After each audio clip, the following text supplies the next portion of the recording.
Well, welcome everyone. Tonight we're examining one of the most important questions in Scripture, the true nature of God. We'll compare the popular doctrine of the Trinity with what the Bible actually teaches. Our foundation for tonight's talk is found in our introductory reading just read from Deuteronomy 6. The Lord our God is one Lord. So why are we here? Why examine this subject? It matters because our understanding of God shapes our entire faith. We're not here to attack anyone's beliefs, but to search the Scriptures honestly. Our aim is simple, to let the Bible speak for itself. We want to understand the true nature of God, to examine the widespread belief in a trinity of gods, to compare it with what the Bible teaches, and to help us build our faith on Scripture, not tradition. For over 15 centuries, the doctrine of the Trinity, the teaching of the Trinity, has dominated mainstream Christianity.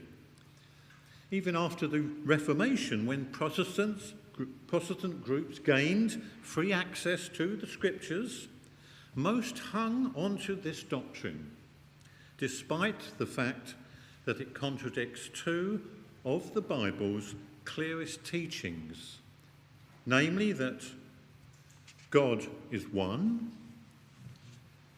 and that Jesus died. Concerning the first, the oneness of God, this was the foundation of Israel's faith, as Moses declared in our introductory reading from Deuteronomy 6. Hear, O Israel, the Lord our God is one Lord. It is difficult for Scripture to be more direct. God is one. These two statements alone challenge the Trinitarian idea. If God is one, not three, and if Jesus truly died, then Jesus cannot be an immortal God of the Trinity.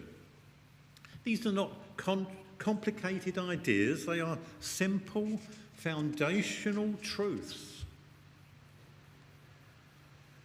Now, the Trinity teaches that God is both one and three, composed of Father, Son, and Holy Ghost, a term never found in Scripture. Instead, the doctrine comes from the Athanasian Creed, whose origins are uncertain. The Trinity doctrine states the Father is God, the Son is God, and the Holy Spirit is God. And yet, they are not three gods, but one God. The Trinity is further explained in these words. And in unity of this Godhead, there is three persons of one substance, power, and eternity, the Father, the Son, and the Holy Spirit. Can you understand all this? Well, you're in good company because neither can most. So this shield of the Trinity was produced as a visual representation to help explain the conundrum. And it consists of 4 circular nodes connected by 6 links. The 3 nodes at the edge are labelled with the 3 names of the Trinity, and the one in the centre is labelled God, and all 3 are connected together. It shows from outside in that The Father, top left, the Father is God to the centre. The Son is God. The Holy Spirit is God. Now, from the inside out, it states that God is the Father, God is the Son, and God is the Holy Spirit. And then it displays along the outside edges, the Father, top left, is not the Son. The Father is not the Holy Spirit. The Son is not the Father. And also the Son is not the Holy Spirit. The Holy Spirit is not the Father. The Holy Spirit is not the Son. Well, that clears that up all then, doesn't it? I don't know about you, but I'm even more confused by this. And so to overcome any questioning of this teaching, it became to be described as a divine mystery, something humans can partially grasp but never fully comprehend. They use this term mystery because the doctrine was philosophically difficult and had no direct biblical explanation. So now we have some problems concerning the Trinity because these definitions contain contradiction and confusion that the Bible never presents. For instance, how can one God be three persons? How can a begotten Son be eternal? How can a Father and Son be the same person? No, these definitions contain contradictions and confusion. Remember, the Apostle Paul taught God, in 1 Corinthians 14, God is not the author of confusion. When a doctrine twists the simple relationship of a father and son into something unintelligible, then the simplicity of Scripture is lost. And therefore, we must ask some serious questions. And we say with reverence that to worship God as a Trinity is to worship a contradiction, an impossibility. But thanks be to God, the Scriptures give us clarity. So what do the Scriptures say about the Father, the Creator of all things? Firstly, that God alone has immortality. Turn with me, if you would, to 1 Timothy chapter 6. 1 Timothy chapter 6, and we'll be reading at verse 16, where Paul describes God's nature as being 1 Timothy chapter 6, verse 16. So he describes God's nature as being who only hath immortality, dwelling in the light which no man can approach unto. Paul describes God as being immortal, meaning deathless. God is unable to die. Secondly, if we look at another passage earlier in this same book, in chapter 1 of 1 Timothy 6, and reading then this time in verse 17, we read that in addition to God being immortal, verse 17 of chapter 1 in your Bibles, we read there that it says, "Now unto the King, eternal, immortal, invisible, the only wise God, be honour and glory forever and ever.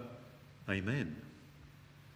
So there we see that God has no beginning or ending. He's eternal. And in this passage, that word immortal means not corruptible. Again, showing that God is not liable to corruption or decay, He is imperishable. This is another of the Bible's foundations, because God is unable to die. And these points, they form the foundation of understanding for us about Christ, and they are critical, because if Jesus died, then Jesus cannot be an immortal God. So what have we learned concerning the Father? Well, just from these few verses, we have learned that there is only one God, and that he is eternal, immortal, never dying, and not corruptible. Now let's turn our thoughts to the Son, Jesus. Is the Athanasian Creed correct when it says the Son is God? Is Jesus God the Son? Or is he, as Scripture consistently declares, the Son of God? Turn to chapter 2 of this letter to Timothy. Chapter 2, verse 5, where the Apostle Paul taught that Jesus was a man and that there is only one God and not three. For we read there in verse 5 of chapter 2 that there is one God and one mediator, that is, one who ratifies a covenant between God and men, the man Christ Jesus. We learn then from Scripture then that there is one God, the Father, not three, and that there is one mediator, the man, Christ Jesus, and therefore that Jesus is not God himself, because Jesus stands between God and mankind as our representative. And the Apostle Paul draws a clear distinction. There is one God and there is one mediator, Jesus, and Jesus is described as the man, not God the Son. He stands between God and us. He is not the same being as God.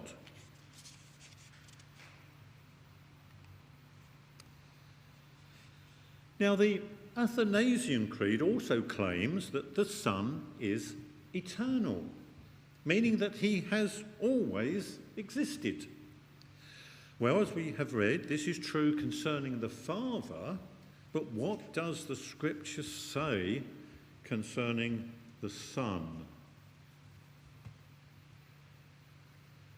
So turn to the Gospel of Luke in the New Testament, Gospel of Luke, chapter 1, where we are told that Jesus started his life as a baby. And Luke 1, verses 30 to 33, it records there that the angel Gabriel had been sent to Mary, his mother, to make a special announcement. Verse 31 for connection. We read there, verse 31, "Behold, Mary, thou shalt conceive in thy womb, and shalt bring forth a son, and shalt call his name Jesus. He shall be called the Son of the Highest."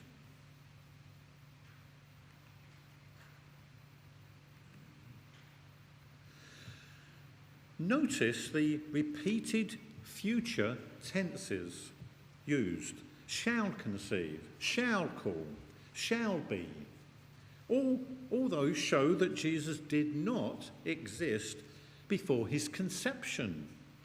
Jesus had a beginning. He did not exist before his conception. And from the letter to the Galatians, we learn that Jesus was made of a woman. And we quote these Spirit-inspired words recorded for us by the Apostle Paul to the first century believers from Galatians chapter 4 and verse 4. We read there, "But when the fullness of the time was come, God sent forth his Son, made of a woman, made under the law. Jesus was therefore born mortal, corruptible," because in this verse it also says he was made under the law, meaning that he was made under the law of sin and death. God is immortal. Jesus was mortal. He had our mortal nature. God is unable to die. Jesus did die. Therefore, he cannot be God. So why did Jesus share our human nature? What was the purpose of his humanity? To be tempted as we are? To suffer as we do? To die for us because of sin and death? To become a merciful high priest? Scripture declares Jesus was in all points tempted as we are. But James 1 verse 13 states that God cannot be tempted. If Jesus was tempted, he cannot be God. Jesus had to share our nature to save us. He experienced temptation, suffering, and death, so he could truly represent us.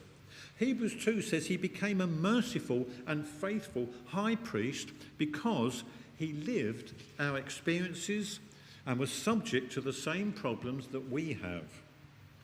So let's turn to that Hebrew passage, Hebrews chapter 2. In the New Testament, turn over to Hebrews chapter 2 and verse 16.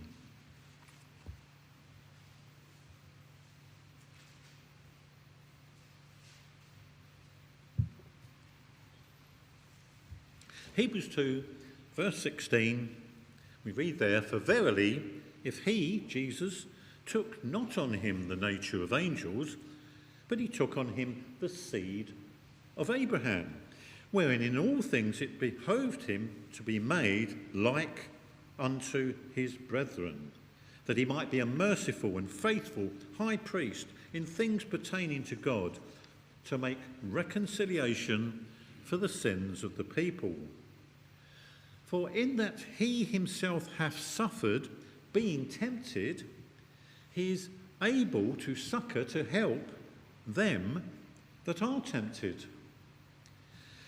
Jesus was made like us so that when the time comes for our judgment and our possible salvation, he is able to understand and sympathise with what we go through in our attempts to serve God acceptably.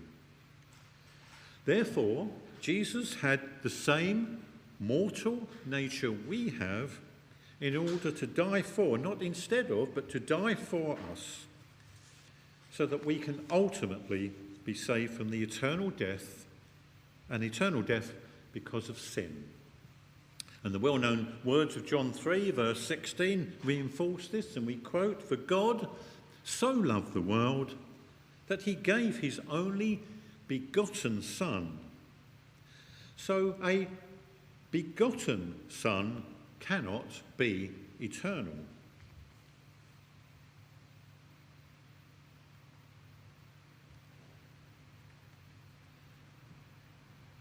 There are some very clear and succinct distinctions between Jesus and God. If Jesus is God, he cannot have died, for God is unable to die. Therefore, death proves Jesus is not God. In the Bible, the Father calls Jesus his Son, his begotten, his offspring. And Jesus likewise called his Father, and we'll see what he called him by turning to John chapter 20.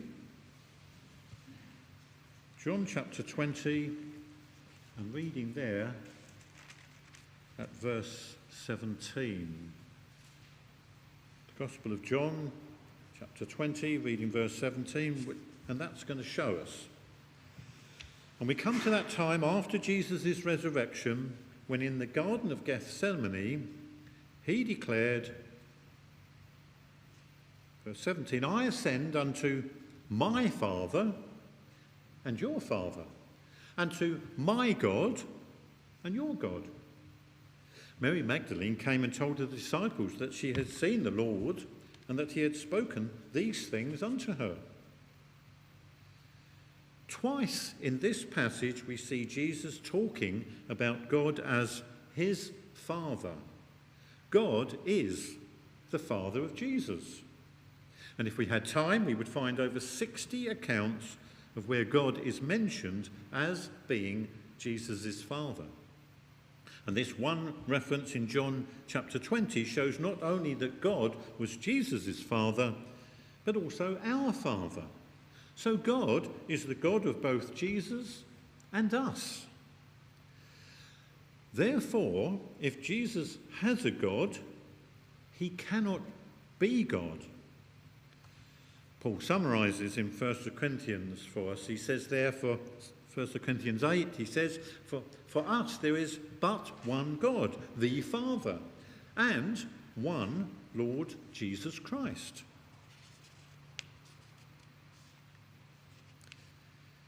Now, when the disciples asked Jesus for certain information, Jesus declared in Mark's Gospel record, chapter 13, of that day and that hour knoweth no man, no, not the angels which are in heaven, neither the Son, but the Father.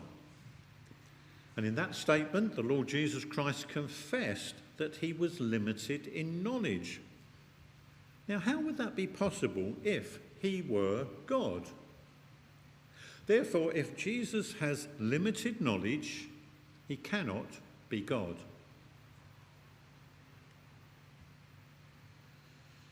Throughout Scripture, the Father is supreme, and Jesus acknowledges this, as the Gospel of John chapter 7 states, and where Jesus taught when he declared, my doctrine, he said, is not mine, but his that sent me. If Jesus were God, or if he claimed equality with God, would he pray or teach like that? If he were God, he would claim the will and teaching of the Father as his own. On the contrary, he declared in another passage from that same Gospel of John that I can of my own self do nothing. And again, from chapter 14 there, he says, my Father is greater than I. So again, Jesus is not God. Turn now with me, please, to Luke, in the New Testament, Luke chapter 2, and verse 40. Luke chapter 2.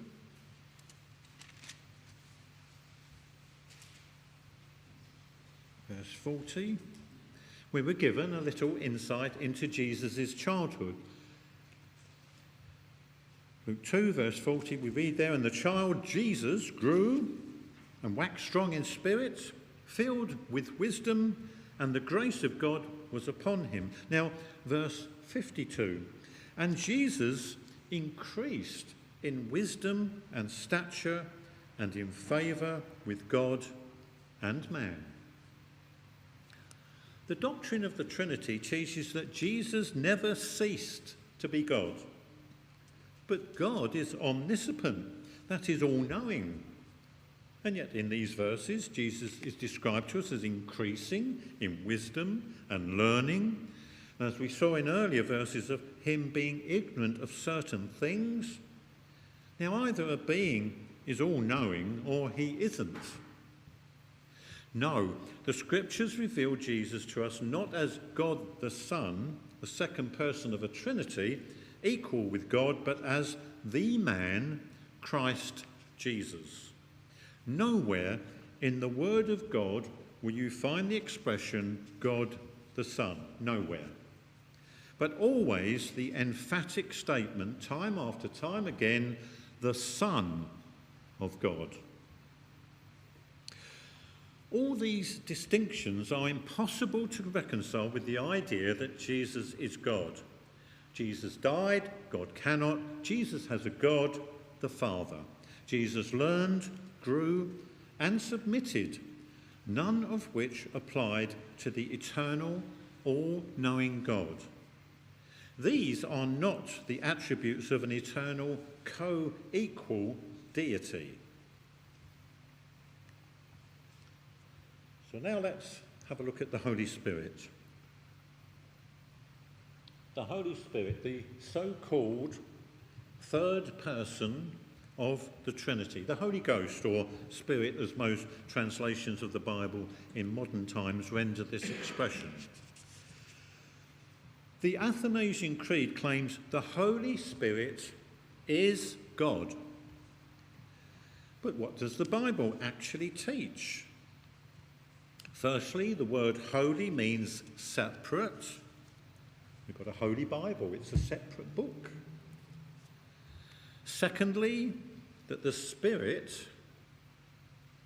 equals the power of God. It is not a third person.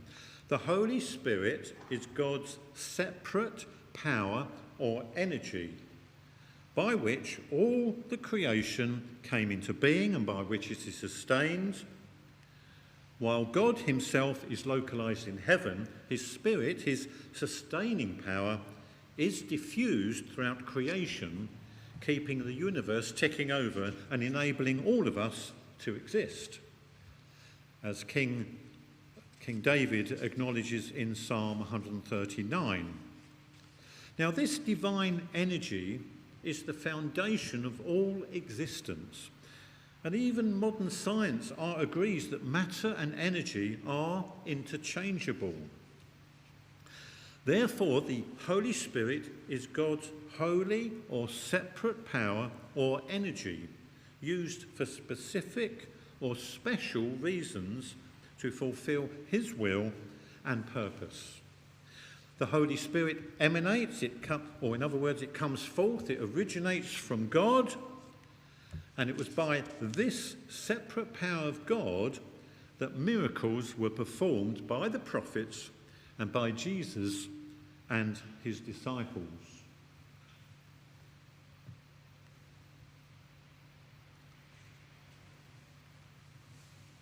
The Holy Spirit comes forth or originates from God, not from his Son Jesus. And this is clear in Acts 10, verse 38, where Peter says, this power was given to Jesus, and we quote, God anointed Jesus with the Holy Spirit and with power. So Jesus received the Holy Spirit's power from God, not from himself. Likewise, the prophets were given the Holy Spirit, who spoke and recorded God's word. 2 Peter chapter 1 verse 21, again we quote, there it says, holy men of God spake as they were moved by the Holy Spirit. Now turn with me to John chapter 14. John chapter 14.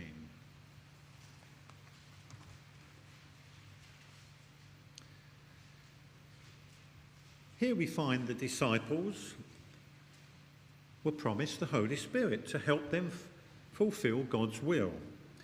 John 14, reading at verse 16. Verse 16, and I, Jesus, will pray to the Father, and he shall give you another comforter, that he may abide with you forever. What is this comforter that Jesus promised his disciples? And what is meant by that word forever? The word ever is the Greek word aeon, meaning a specific time period. In this case, the disciples' lifetime.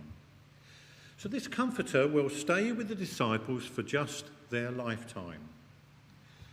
Now, Jesus explains the Comforter over in verse 26 of this chapter in John 14, verse 26, where we're given the answer. We're told what this Comforter is. We read there, "But the Comforter, which is the Holy Spirit, whom the Father will send in my name," says Jesus, "he shall teach you all things and bring all things to your remembrance whatsoever I have said unto you." So the Comforter is the Holy Spirit. And again, we have seen from the Bible that the Holy Spirit comes from God, not from Jesus. Now, some assume the Holy Spirit is a person because in our English translations, it uses the word he. He, which is a third person, singular, masculine, personal pronoun. But this simple Greek idiom, inanimate objects can take masculine or feminine pronouns when associated with a person. In English, this chair here, that you're on the chair you're sitting on, it's called an it, because it's neuter. It's neither masculine or feminine. But in Greek, the chair can be identified with its owner. He, if this chair belongs to me, it's a he. It's a she if it belongs to my wife. The pronoun changes according to ownership. Not because the chair is a person. And for this reason, the Holy Spirit is often personified in Scripture. It is identified with God. And so English translations sometimes render it as he. However, if the Holy Spirit were truly a person, the pronoun would be consistently masculine whenever the term appears. But it is not. Greek grammar simply allows inanimate or nouns to take masculine pronouns. Now turn to Romans chapter 8 and verse 16. Romans 8, verse 16, where Paul writes, verse 16, we read there, the Spirit itself beareth witness with our spirit. Notice it does not say the Spirit himself. The neuter itself is used exactly as the Greek text requires, as any Greek scholar will acknowledge. This personification of inanimate objects in Scripture is entirely normal. Wisdom is portrayed as a woman in Proverbs chapter 9 verse 1. Mammon, the Aramaic word for riches, is treated as a friend in Luke chapter 16 verse 9. And sin is depicted as a slave owner in Romans chapter 6 verse 16. And in the same way, the Holy Spirit is personified as the Comforter in John 15 verse 26, expressing the Spirit of truth. Now, the Old Testament prophet Micah states plainly that the Holy Spirit he possessed was the power of God, equating the Spirit with God's power. And for your notes, the reference is Micah chapter 3 and verse 8, in which we'll read for you, where he says, I am full of power by the Spirit of the Lord. So we see again that the Holy Spirit is not a third person, it is the power of God. And Acts 10 shows God anointed Jesus with the Holy Spirit, identifying the Spirit as that by which Jesus worked. The prophets likewise spoke as they were moved by the Spirit, showing the same divine power at work in them. And the masculine pronoun he in English is simply a translational choice. The underlying Greek word is neuter, not he.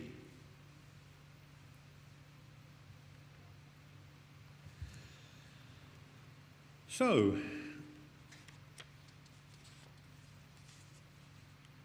the Spirit is neuter. Romans 8:16 uses the neuter pronoun itself, not himself.